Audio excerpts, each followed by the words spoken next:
Hello everyone, my self उत्तम सिंह चौधरी और आज के वीडियो में अपन पढ़ने वाले हैं 12th physics potential and capacitance, जो कि सेकंड चैप्टर है आपकी फिजिक्स का, उसका सेकंड पार्ट। देखिए, लास्ट के वीडियो में मैंने आपको पढ़ाया था कि इलेक्ट्रिक पोटेंशियल का बेसिक फॉर्मूला होता है वर्क डन अपॉन चार्ज। फिर एक सिंगल चार्ज की वजह से उससे r डिस्टेंस दूर अगर आपको पोटेंशियल निकालना है तो वो होगा 1/4 pi epsilon not p by q by r। याद कर लीजिए। फिर मैंने पढ़ाया था डायपोल की वजह से एक्सियल पॉइंट पे पोटेंशियल क्या होती है। एक्सियल पॉइंट यानी उसी के एक्सिस पे अगर r डिस्टेंस दूर आपको उसके सेंटर से पोटेंशियल निकालनी है तो वो होगी 1/4 pi epsilon not p by r square. और डायपोल से r डिस्टेंस दूर इक्वेटोरियल पॉइंट पे पोटेंशियल होती है 0। ये चीजें मैंने आपको लास्ट की क्लास में पढ़ाई थी, इनका कुछ डेरिवेशंस भी मैंने आपको कराए थे। आज अपन क्या पढ़ेंगे, देखिए आज अपन पढ़ेंगे डायपोल से एक्सियल पॉइंट पे अपन ने निकाल ली थी, इक्वेटोरियल पॉइंट पे निकाल ली थी। अब अपन जो इलेक्ट्रिक वो पोटेंशियल निकालेंगे वो एट एनी जनरल पॉइंट निकालेंगे, डायपोल से थीटा एंगल पे किसी भी जनरल पॉइंट पे। और वो क्या होगी, इधर देखिए, potential due to a dipole at any general point, यानी एक डायपोल है minus q plus q, as we all know. इसका डिस्टेंस है 2a, ये रहा a पॉइंट, ये रहा b पॉइंट, ये रहा इसका सेंटर o। इस सेंटर से थीटा एंगल पे इस r पॉइंट पे मुझे बताना है, इस पॉइंट पे p पॉइंट पे, ये r डिस्टेंस दूर है, ये एंगल है थीटा। इस एंगल पे मुझे बतानी है पोटेंशियल क्या होगी। सो वो डेरिवेशन मैं आपको सिखाऊंगा। इक्वेटोरियल होता था 90 डिग्री पे, एक्सियल होता था डायपोल की लाइन में। अब मुझे निकालनी है at an any general point, इसके चारों तरफ किसी भी जनरल पॉइंट पे अगर आपसे पूछ ले। सो इसमें क्या कंसीडरेशन आपको मानना है वो सुन लीजिए। Consider an electric dipole consisting of 2 point charges minus q and plus q separated by a distance 2a. We wish to determine the potential at point P at a distance r from the center. Center से r distance दूर P point पे potential determine करनी है। The direction OP, this is OP making angle theta with the dipole moment. Dipole moment का direction ये होगा बेटे, negative to positive. इस डायपोल मोमेंट के साथ ये P पॉइंट थीटा एंगल बना रहा है। Let AP be R1 and BP be R2. इस AP को R1 मान लीजिए,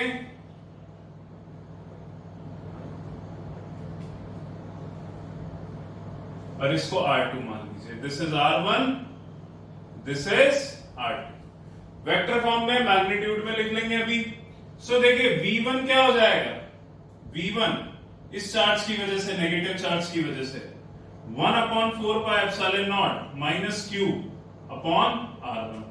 V2 क्या हो जाएगा इस पॉजिटिव चार्ज की वजह से 1/4 pi epsilon not Q upon R2। Is that clear? Total potential क्या हो जाएगी, V1 plus V2 1/4 pi epsilon naught minus Q upon R1 plus 1/4 pi epsilon naught plus Q upon R2। Q upon 4 pi epsilon not common आ गया, so bracket में बच जाएगा 1/R2 minus 1/R1। LCM ले लोगे तो V कितना हो जाएगा, 1/Q upon 4 pi epsilon not R1 minus R2 upon R1 R2।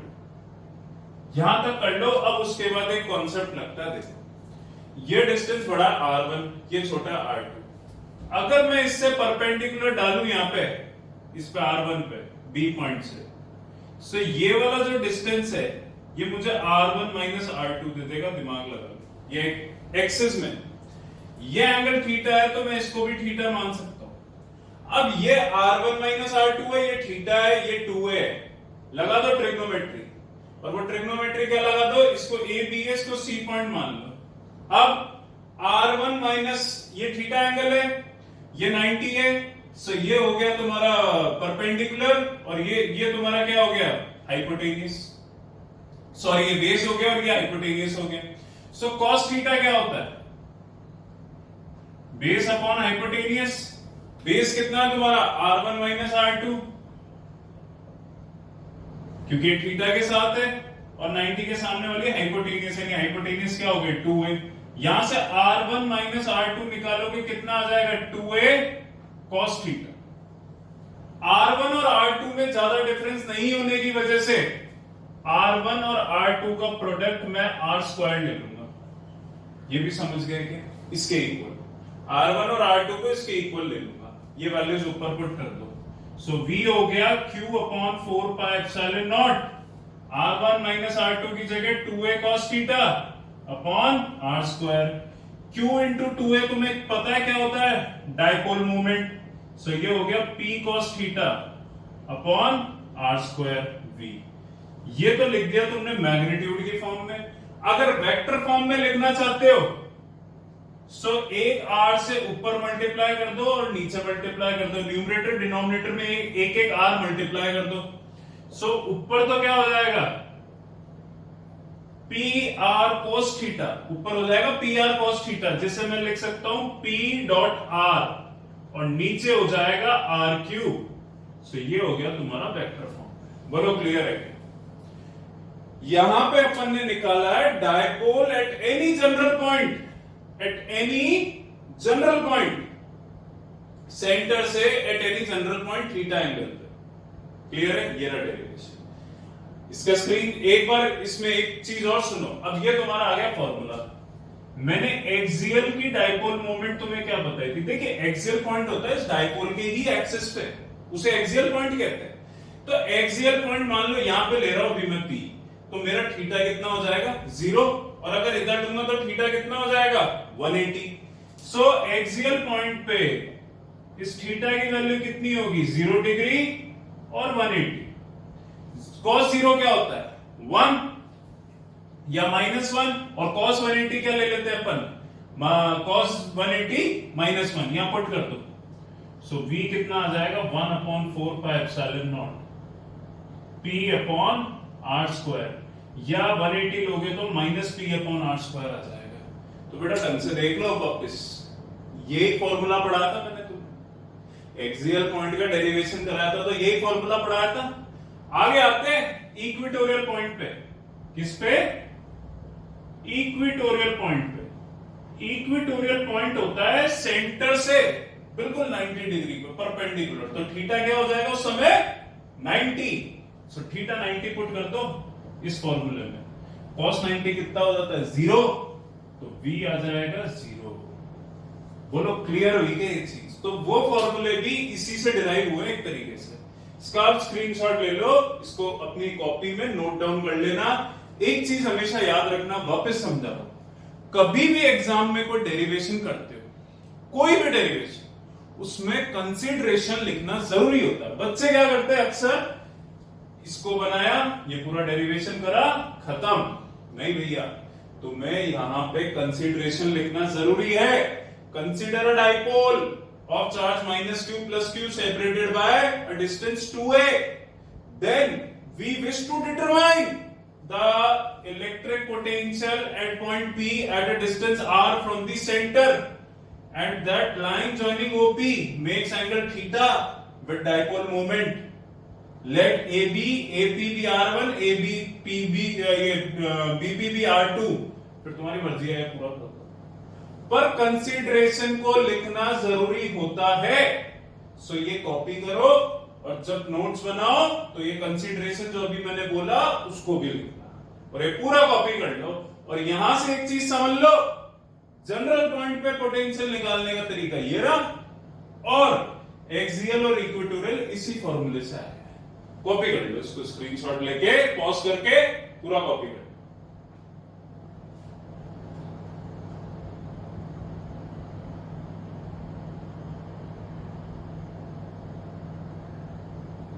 ना अगला टॉपिक क्या आता है उसको भी अपन देख लेते हैं।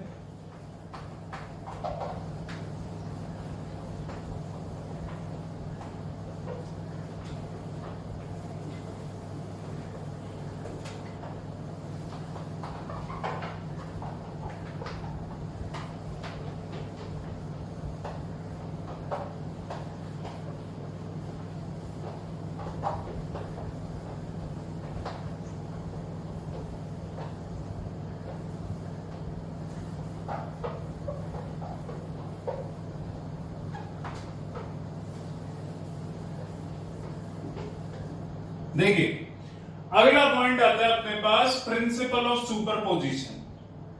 जैसे खूब सारे चार्जेस आपको दे रखे हैं, Q1 जिसका सेंटर से पोजीशन वेक्टर R1, ऐसे Q2 दे रखा है R2, ऐसे डॉट डॉट Q3 दे रखा है Q4 Q5 Q dot dot dot Qn। तो टोटल पोटेंशियल क्या होगी भैया सबका सम,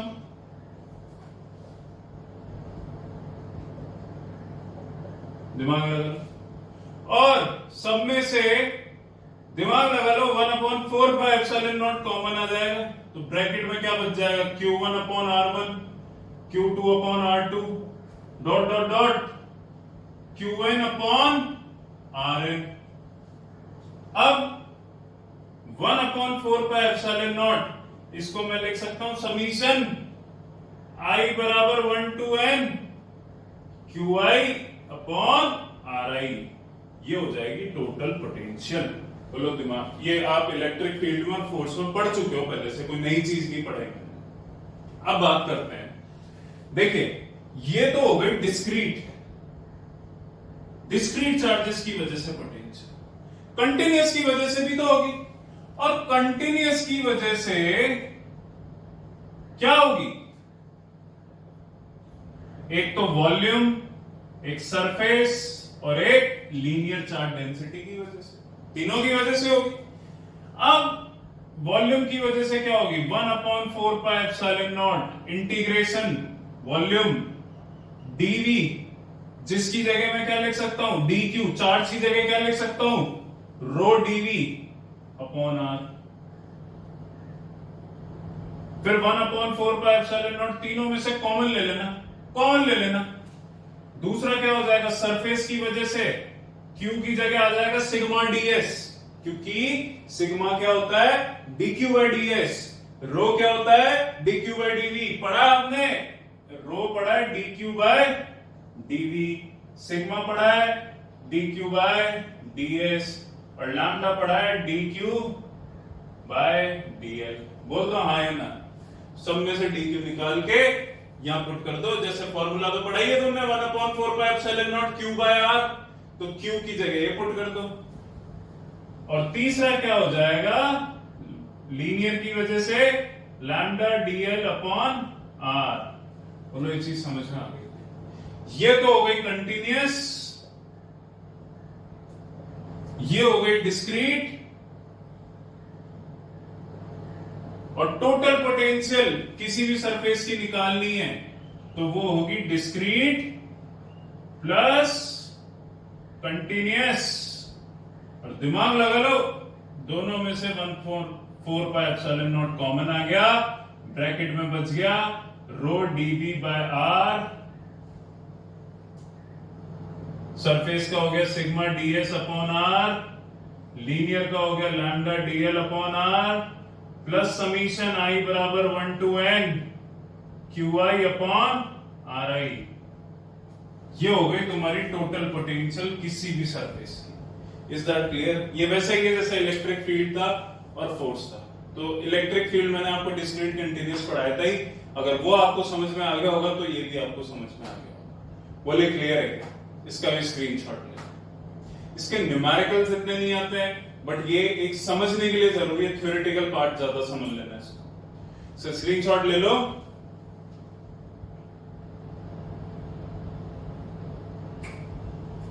अब जो अगला टॉपिक अपने पास आ रहा है वो क्या है, potential due to a thin spherical shell. एक शेल की वजह से, एक स्फेयर वाले शेल की वजह से पोटेंशियल क्या हो,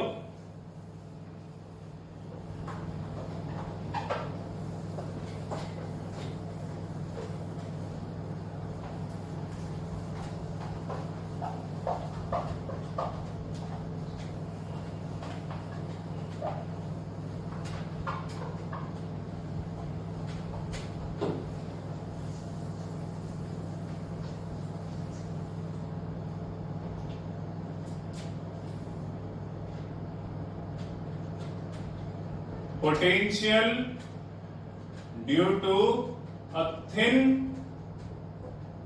spherical shell। देखिए एक शेल कंसिडर करा मैंने, उसके सेंटर पे कैपिटल क्यू चार्ज प्रेजेंट है और उस शेल की रेडियस है कैपिटल आर। मुझे उसके सेंटर ओ से आर डिस्टेंस दूर पी पॉइंट पे पोटेंशियल बतानी है। तो भैया इसके सेंटर से आर डिस्टेंस दूर, स्मॉल आर डिस्टेंस दूर पी पॉइंट पे जो पोटेंशियल होगी वो क्या होगी? सो पहला पॉइंट आता है शेल के outside, outside the shell. So outside the shell होगी 1/4 पाई एप्सिलॉन नॉट, सेंटर में कितना चार्ज है अपॉन सेंटर से उस पॉइंट का डिस्टेंस। दूसरा आता है सरफेस पे क्या होगी? Surface of the shell, shell के सरफेस पे, इस पॉइंट पे मान लो, इस पे ए पॉइंट पे, तो यहां पे होगी 1/4 pi epsilon not q by radius, radius क्या है शेल की। और तीसरा पॉइंट आता है इनसाइड द शेल क्या हो, शेल के अंदर क्या हो। तो बच्चे बोलेंगे सर यहां पे थी आपने यहां नीचे लिया आर, यहां पे लिया आर, तो सेंटर का मतलब शेल के इनसाइड जो सेंटर का डिस्टेंस होगा वो ले लो। यही यहां पे अलग चीज होती है, यही चीज इसमें आपको रिमेंबर यानी याद रखने की चीज है कि शेल के इनसाइड वही होगी जो शेल की सरफेस पे होगी, यानी शेल के इनसाइड उतनी ही पोटेंशियल होगी जितनी शेल के सरफेस पे होगी। ये चीज यहां पे याद है। Is that clear? नाउ इसको एक बार स्क्रीनशॉट ले लो क्योंकि मैं अब इसके बाद तुम्हें न्यूमेरिकल्स कराऊंगा।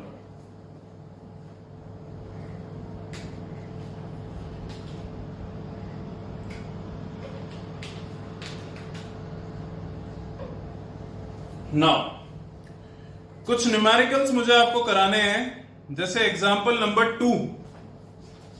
और एग्जांपल 2 क्या है मैं आपको पढ़ के सुना देता हूं, आपको समझ में भी आ जाएगा। Determine the electric potential at the surface of the gold nucleus. आपको गोल्ड के न्यूक्लियस पे पोटेंशियल बतानी है।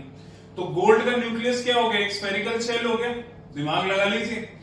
अब रेडियस आपको शेल की दे रखी है 6.6 इंटू 10 की power -15 metre. Atomic number Z 79 दे रखा है। इसका मतलब क्या हो गया कि नंबर ऑफ प्रोटॉन्स पता है आपको 79 है। चार्ज प्रोटॉन पे होता है 1.6 इंटू 10 की पावर -19 कूलम, ये भी आपको दे रखा है। बताओ क्या होगा? तो बेटा दिमाग लगा लो, सरफेस ऑफ शेल पे निकालनी है तो फॉर्मूला क्या होगा? 1/4 pi epsilon not q by r. अब 1/4 पाई एप्सिलॉन नॉट की वैल्यू 9 इंटू 10 की पावर 9। चार्ज कितना होगा उस न्यूक्लियस, गोल्ड के न्यूक्लियस के अंदर चार्ज कितना होगा? तो वो चार्ज प्रोटॉन्स की वजह से होगा। प्रोटॉन्स का नंबर कितना है? 79। और एक प्रोटॉन पे कितना चार्ज होता है? 1.6 इंटू 10 की पावर -19। और नीचे आर की जगह आ जाएगा 6.6 इंटू 10 की पावर -15 मीटर में, तो कन्वर्ट करने की जरूरत नहीं है, सॉल्व करके आंसर वोल्ट में निकाल लेना, तो तुम्हारा आएगा 1.7 इंटू 10 की पावर 7 वोल्ट। कर लोगे तुम, इतना कोई टफ नहीं है। अब एग्जांपल नंबर 3। एग्जांपल 3 क्या है? कैलकुलेट, दो पार्ट है इसमें। पहला पार्ट क्या कहता है? Calculate the potential at a point P due to a charge. एक पॉइंट P पे मुझे चार्ज, एक चार्ज दे रखा है 4 इंटू 10 की पावर -7 कूलम, जो कि 9 सेंटीमीटर अवे है। तो इसको मीटर में कन्वर्ट करना मत भूलना। मुझे इस चार्ज की इस डिस्टेंस पे पोटेंशियल बतानी है, तो ये तो हो गया बिल्कुल फर्जी। देख लो ढंग से, q by r, direct formula लगा दो, पढ़ा है तुमने। दूसरा पार्ट इसका इंपॉर्टेंट है। Hence obtain the work done in bringing a charge of 2 into 10 की power -9 coulomb from infinity to point P। यानी ये तो फर्स्ट पार्ट हो गया। First part is easy. Second part में बोल रहा है कि वर्क डन निकालो जब मैं 2 इंटू 10 की पावर -9 कूलम का चार्ज इंफिनिटी से इसके पास लेकर आऊंगा। बोलो क्लियर है क्या? पी पॉइंट पे लेके आऊंगा। पी पॉइंट का डिस्टेंस है 0.09। तो यहां पे आपको पहले इसकी पोटेंशियल निकालनी है, जो कि आएगी 4 इंटू 10 की पावर 4 वोल्ट। अब मुझे इस चार्ज के पास, देखिए ये चार्ज है Q, इससे r डिस्टेंस दूर, ये रहा p पॉइंट 0.09 मीटर। मुझे यहां पे एक दूसरा चार्ज लेकर आना है इंफिनिटी से, तो वर्क डन बताओ। तो वो वर्क डन किसके रिपल्सिव फोर्सेस के अगेंस्ट लगेगा? इसके। और वर्क डन का फॉर्मूला क्या पढ़ा है अपन ने? Q not into v. Potential क्या होता है? Work done upon charge. तो वर्क डन कितना होगा? Charge into potential. ये दूसरा वाला चार्ज मुझे दे रखा है 2 इंटू 10 की पावर -9, जो मैं लेकर आ रहा हूं। और यहां की पोटेंशियल क्या है? 4 इंटू 10 की पावर 4। सॉल्व कर लो, 4 2 जा 8, 10 की पावर -5। बोलो क्लियर है? और दूसरी इसमें लास्ट में भी पूछा है, does the answer depend on the path along with charges brought? यानी किस पाथ से चार्ज को लेकर आए हैं, क्या उसका फर्क पड़ता है? तो ये आंसर होगा नो। हमेशा ध्यान रखना, चार्ज को तुम किसी भी पाथ से ले आओ, डिपेंड नहीं करता, वर्क डन में कोई चेंज नहीं आएगा, पाथ क्या भी फॉलो हो। क्योंकि ये तुमने 11th में पढ़ा है topic, conservative non conservative forces, potential energy कि ये कंजर्वेटिव होती है, पाथ पर डिपेंड नहीं करती। सो ये सब चीजें कंजर्वेटिव फोर्सेस के अंदर आती है, वर्क डन जितने भी होते हैं एनर्जीज। क्लियर है? एग्जाम्पल 5 फिर तुम्हें करना है तो तुम खुद कर लोगे, इतना कोई टफ नहीं है, इजी है। 7th की बात करते हैं। 7th एग्जाम्पल 7th क्या है? 7th में तुम्हें कह रहा है कि a charge of 24 microcoulomb is given to a hollow metallic sphere of radius 0.2 metre. देखो ये रहा एक स्फीयर, इस स्फीयर के सेंटर में चार्ज प्रेजेंट है जिसकी वैल्यू है 24 माइक्रोकूलम, यानी 24 इंटू 10 की पावर -6 कूलम। इसकी रेडियस तुम्हें दे रखी है 0.2 मीटर, 0.2 मीटर। चार्ज और रेडियस पता है, सरफेस पे निकालनी है तो तुम निकाल लोगे, अभी तुमने फॉर्मूला पढ़ा, ये वाला लगा देना। फिर बोल रहा है कि सेंटर से 0.1 सेंटीमीटर के डिस्टेंस पे बताओ, सेंटर से 0.1 सेंटीमीटर के। तो बेटा वो अभी तुमको पढ़ा ही दिया कि सेंटर से जितने डिस्टेंस पे वही होगी जो सरफेस पे होगी, तो एंड में जाके वही लिख देना, सॉल्व मत करना, बस ये लिख देना कि सरफेस पे जो पोटेंशियल होगी वो सेम होगी जो क्या कहते हैं सेंटर के किसी भी पॉइंट पे, मतलब स्फीयर के इनसाइड कहीं पे भी जो होगी। अगला तुम्हारा एक क्वेश्चन आता है एग्जांपल 11 जो कि इंपॉर्टेंट है और जो मैं तुम्हें कराऊंगा, पहले इसका एक बार कॉपी कर दो, स्क्रीनशॉट ले लो इसका, because I have to erase it now. अगला पार्ट तुम्हारा क्या है, ये लास्ट एग्जांपल मैं करा रहा हूं, वैसे करने क्या क्या है वो मैं तुम्हें बता देता हूं। एग्जांपल 2 3 5 7, एग्जांपल 2 3 5 7, 9 10 11, 9 10 11 13 14, ये सारे एग्जांपल्स आपको पढ़ने हैं, पीडीएफ में भेज चुका हूं, उसमें टिक भी होंगे एग्जांपल्स। सो एग्जांपल नंबर 11 की बात करते हैं, उससे पहले इसको मैं इरेज कर दूं।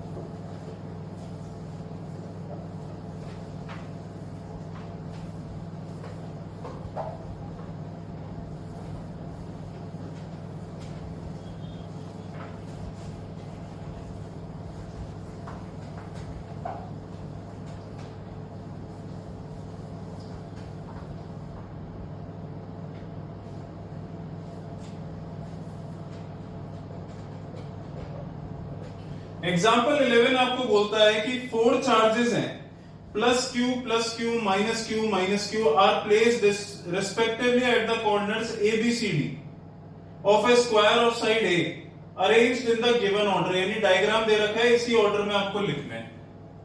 सो डायग्राम में बना देता हूं,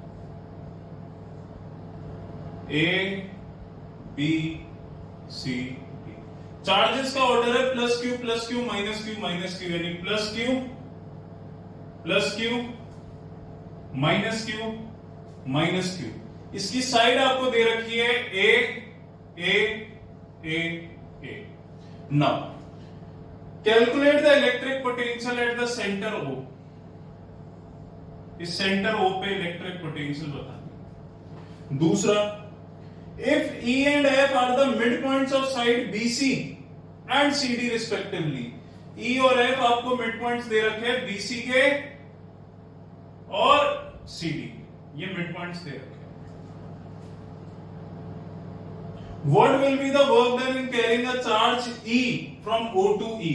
यानी ये बताना है कि O से E तक अगर मैं किसी चार्ज को मूव करता हूं, E चार्ज को, तो वर्क डन बताओ। O से F तक अगर मैं चार्ज को मूव करता हूं तो वर्क डन बताओ इन दोनों पॉइंट्स पे। ठीक है, ये चीज आपको समझ में आ गई। सबसे पहले मुझे निकालनी है इसके सेंटर पे। तो देखो, इसका डायगोनल मान लो तुम R, इसका डायगोनल इसने क्या कंसीडर करा है, OA OB, इन सबको RR मान लिया। R R R R, let OA बराबर R, OB बराबर R, OC बराबर R, OD बराबर R। अब सबसे पहले O पॉइंट पे निकाल लिए, तो O पॉइंट पे पोटेंशियल क्या होगी, चारों चार्ज की वजह से, A B C D की वजह से। इसमें 1/4 पाई एप्सिलॉन नॉट कॉमन आ गया। पहले चार्ज की क्या होगी, Q बाय R, दूसरे की क्या होगी, Q बाय R, तीसरे की क्या होगी, माइनस Q बाय R, चौथे की क्या होगी, माइनस Q बाय R। ये सब कट जाएगा। O पॉइंट पे जो पोटेंशियल होगी दैट वुड बी 0। बोलो समझ में आ गया? क्योंकि ये स्क्वायर है इसलिए मैंने इन चारों को इक्वल लिया। अब बात करते हैं E पॉइंट की पोटेंशियल। देखो किस किस की वजह से होगी, एक तो इस चार्ज की वजह से, A की वजह से, C की वजह से और D की वजह से। ये डिस्टेंस आपका A है, तो ये कितना हो जाएगा, A/2। ये 90 डिग्री तो ही स्क्वायर है। अब ये A/2 AE निकाल सकते हो। सो सबसे पहले AE जब मैं निकालूंगा हाइपोटेनियस, तो वो क्या आएगा, A square under root A square plus A/2 का स्क्वायर, जो कि आएगा under root 5A square by 4, जो कि आएगा अंडर रूट 5A/2। ये आ गया मेरा AE। AE आ गया। DE भी वही होगा।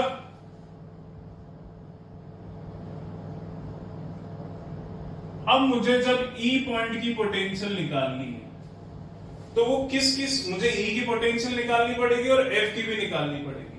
तो E पॉइंट की पोटेंशियल देखो, एक तो इस चार्ज की वजह से, इस चार्ज की वजह से, इस चार्ज की वजह से और इस चार्ज की वजह से। सो क्या क्या हो जाएगी, 1/4 pi epsilon not common, bracket में क्या होगा, Q अपॉन ये डिस्टेंस यानी Q upon root 5A/2 plus Q upon A/2 minus Q upon A/2, इस चार्ज की वजह से माइनस Q अपॉन, क्योंकि ये भी A/2 होगा, माइनस Q अपॉन A/2, फिर माइनस Q अपॉन ये डिस्टेंस DE, और DE कितना है, वही रूट 5A/2। ये सब कट गए, E पॉइंट पे पोटेंशियल आ गई। बोलो समझ गए? अब F पॉइंट की पोटेंशियल निकालनी है, और F पॉइंट की पोटेंशियल देखो, एक तो इस चार्ज की वजह से होगी, A वाले की वजह से, एक B की वजह से होगी, C की और D की वजह से। सो सबसे पहले निकालो AF। तो भैया ये A, ये भी A/2 हो जाएगा।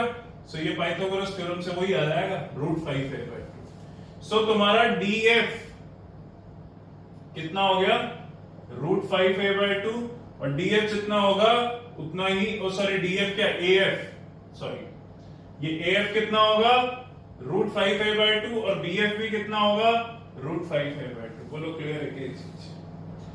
अब मुझे इस F पॉइंट पे निकालनी है, तो वो तो एक इस चार्ज की वजह से होगी, एक इस चार्ज की वजह से, इस C और D की वजह से। इस चार्ज की वजह से क्या होगी, ये this upon this distance, this upon this distance, this upon this distance, this upon this distance. So F point पे पोटेंशियल क्या हो जाएगी, 1/4 pi epsilon not common, bracket में क्या हो जाएगा, प्लस Q अपॉन AF, यानी रूट 5A/2। दूसरा क्या हो जाएगा, plus Q upon √5a/2 minus q upon this a/2 minus q upon a/2। बोलो ये चीज समझ में आ गई क्या? पहले तो चारों में से q कॉमन ले लो, f पॉइंट पे देखो, दिमाग लगाओ, ये दोनों ऐड हो जाएंगे। सो ये क्या हो जाएगा 2q अपॉन √5a/2 1/4πε0। पहली दो टर्म्स ऐड हो जाएगी, 2 ऐड हो जाएगा 2 फिर ये 2 ऊपर चल जाएगा। सो ये हो जाएगा 4q अपॉन √5a। अगला क्या हो जाएगा, वही ऐड होके 4q अपॉन a। अब इसमें से कॉमन लेके आप लिख लेना, 4q कॉमन आ रहा है, a कॉमन आ रहा है, सो 4q अपॉन 4πε0 a ब्रैकेट में क्या हो जाएगा 1/√5 - 1। ये f पॉइंट की पोटेंशियल आ गई, e पॉइंट की आ गई, f की आ गई और o की आ गई। अब o पे तो पोटेंशियल निकालनी थी। मैं दूसरा पार्ट था कि o से e, एक स्मॉल e चार्ज को मूव कर रहा हूं, तो वर्क डन बताओ। तो वर्क डन का आपने फॉर्मूला पढ़ा, चार्ज इनटू पोटेंशियल डिफरेंस। मैं o से e पे कर रहा हूं, तो पोटेंशियल डिफरेंस क्या होगा, VE माइनस VO। सो चार्ज कितना है E, VE कितना है 0 वोल्ट, VO कितना है 0 volt. So work done O to E मेरा आ जाएगा 0। अब मुझे वर्क डन निकालना है O टू F, वही E चार्ज को मैं O टू F मूव कर रहा हूं, सो मुझे वर्क डन निकालना है, वो क्या हो जाएगा Q VF minus VO। Q कितना है E, VF की वैल्यू आपके पास आ गई, VO 0 होगा, पुट करना 4q अपॉन 4πε0 a 1/√5 - 1 ब्रैकेट क्लोज, ये मल्टीप्लाई हो जाएगा और जो आंसर आएगा वो लिख देना, क्योंकि हम वैल्यूज तो दे नहीं रखी। सो यही आपका आंसर होगा। Is that clear? सो इस क्वेश्चन में सबसे पहले तो O पॉइंट पे निकालनी थी, वो तो निकाल ली। फिर E पॉइंट पे चारों चार्ज की वजह से निकलती, वो भी अपन ने निकाल ली। F पॉइंट पे चारों चार्ज की वजह से निकाल ली। तो VO और VE 0 आई थी, VF की वैल्यू कुछ आई। नाउ मुझे एक E चार्ज O से E मूव करना था, तो वर्क डन बताओ। सो वर्क डन होता है चार्ज इनटू पोटेंशियल डिफरेंस, इन दोनों का पोटेंशियल माइनस कर दूंगा तो डिफरेंस आ जाएगा, जो आंसर आया 0। O से F जब इस E चार्ज को मूव करा, सो वर्क डन होगा charge into potential difference VF minus VO। VF की वैल्यू पुट करी, E की वैल्यू पुट करी, VO 0 था ही, सॉल्व करके लिखते हैं। बोलो ये क्लियर है क्या? इसका स्क्रीनशॉट ले लो और ये जो एग्जांपल्स मैंने आपको बताए कर लीजिएगा। ये सबसे हार्ड था, इसके अलावा और कोई एग्जांपल्स है नहीं, बाकी आप करें और फिर भी कोई डाउट आता है तो हम मेरे से पूछ सकते हैं। क्लियर है? इसको पहले स्क्रीनशॉट ले ले इसका एक बार।